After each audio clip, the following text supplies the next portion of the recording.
अस्सलाम वालेकुम। आज हम बनाएंगे बहुत ही मज़ेदार चिकन कढ़ाई। बहुत ही टेस्टी ये कढ़ाई बनेगी और चुटकियों में बन जाएगी क्योंकि बनाने का तरीका बेहद आसान है। एकदम क्विक सी बनने वाली रेसिपी है। टेस्ट ऑसम है, बहुत मज़े की बनती है। सबसे पहले कढ़ाई का मसाला तैयार कर लेते हैं। 2 टेबलस्पून साबुत धनिया, 1 टीस्पून ज़ीरा, 4 छोटी इलायची, आधा टीस्पून सौंफ, आधा टीस्पून काली मिर्च और 7 से 8 सूखी हुई लाल मिर्च। ये हम एक पैन में डालेंगे और इनको हल्का सा ड्राई रोस्ट करेंगे। बहुत ज़्यादा रंग नहीं बदलना है, बस हल्का सा खुशबू आना शुरू होगी।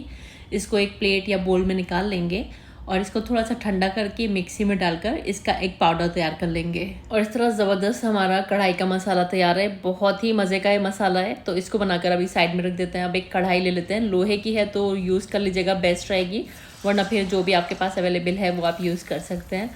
आधा कप तेल गरम करके इसमें डाल देंगे 1 किलोग्राम चिकन और हाई फ्लेम पर चिकन को 5 से 6 मिनट के लिए फ्राई कर लेंगे।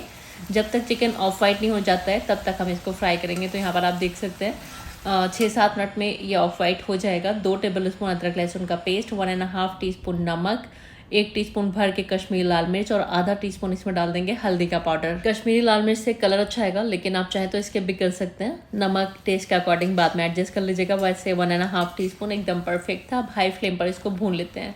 तो हाई फ्लेम पर 7 से 8 मिनट के लिए मैंने मसालों को भून लिया।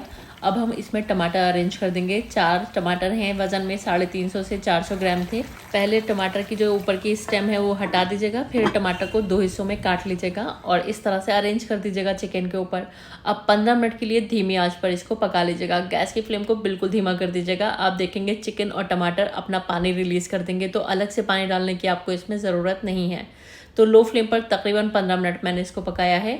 अब क्या करेंगे, यहाँ से ये जो टमाटर है ना, इनके छिलके इस तरह से निकाल देंगे। एक चिमटे की मदद से इन छिलकों को निकाल दीजिएगा और ये जो टमाटर हैं इनको आप स्पैचुला की मदद से कुचल दीजिएगा, मुशी सा कर लीजिएगा।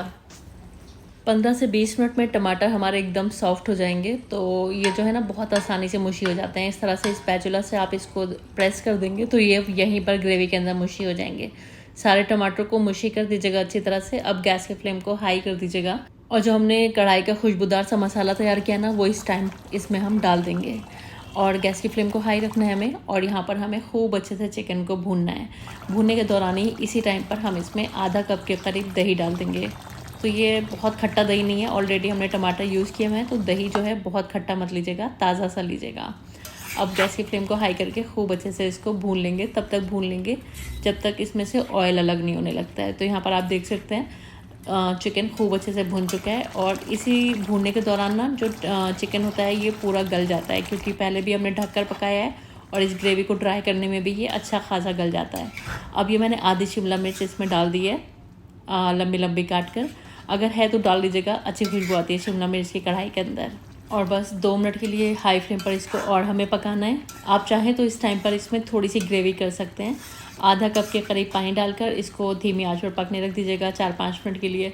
लेकिन मैं इसको इसी तरह का ड्राई बनाऊंगी क्योंकि मुझे इसी तरह की कढ़ाई पसंद है और टेस्ट भी इसमें और ज़्यादा ही आता है। तो यहाँ पर हमारी चिकन कढ़ाई बनकर रेडी है। बहुत ही ज़बरदस्त बनी है ये। इसके टेस्ट को और भी ज़्यादा इन्हांस करने के लिए जूलियन कटी हुई अदरक, 20 से चीरा लगी हुई हरी मिर्च और हरे धनिया के पत्ते डाल देंगे। आप चाहें तो 1 टीस्पून कसूरी मेथी भी डाल सकते हैं, लेकिन ऐसे ये बहुत टेस्टी लग रही है तो मेरे हिसाब से तो इसमें आपको अब कुछ नहीं डालना है। मज़ेदार चिकन कढ़ाई रेडी है। तंदूरी रोटी, बटर नान, कुलचा, चपाती, राइस, इन सब के साथ ये बहुत मज़े की लगती है। तो ये मज़ेदार से चिकन कढ़ाई की रेसिपी को ट्राई करके अपनी फ़ीडबैक्स मुझको ज़रूर दीजिएगा, क्योंकि आपको पता है मुझे आपकी फ़ीडबैक्स का हमेशा इंतज़ार रहता है। रेसिपी पसंद आई है तो प्लीज़ वीडियो को लाइक और चैनल को सब्सक्राइब करना मत भूलिएगा। Thank you.